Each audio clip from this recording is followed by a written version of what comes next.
Sobrang nakakatuwa at nakakatawa ang ginawa ng Jomcarl sa Christmas party nila.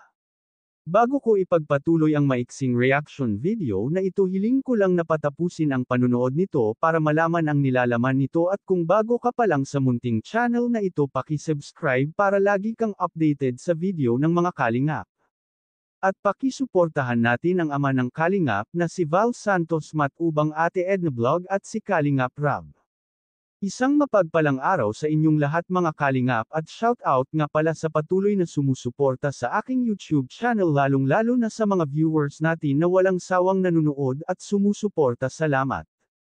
Sa ginanap na Christmas party ng Team Kalingap at Kalingap Angels, muling nagkita si Jomar at Carla. Nilapitan ni Jomar si Carla at kinumusta ito, kahit si Kalingap Rab ay kinausap si Carla dahil si Carla lang ang hindi nila napuntahan ng New Year dahil wala na silang oras. Dumako naman tayo sa mga sinalihan nilang palaro na kung saan aksidinting nagpare si Jomar at Carla sa laro na ito. Sobrang maraming natuwa sa ginawa ni Carla at Jomar. Siguro naman kahit ang mga viewers ay sobrang natuwa sa palaro na iyon.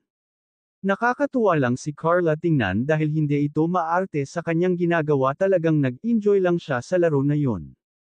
Dahil nga medyo asiwa si Jomar sa paglapit niya sa leeg ni Carla, ay pinalitan ito ng babae.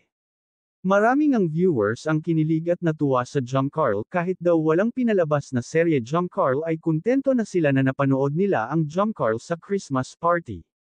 Talagang masaya daw sila sa kanilang napanood. Kalingap Rab nagsalita patungkol sa kanyang mga Kalingap Angels at K-Boys na sana ay huwag magbago ang samahan at relasyon nilang lahat dahil ang pera ay nandyan lang, ngunit ang samahan at relasyon ay hindi napapalitan.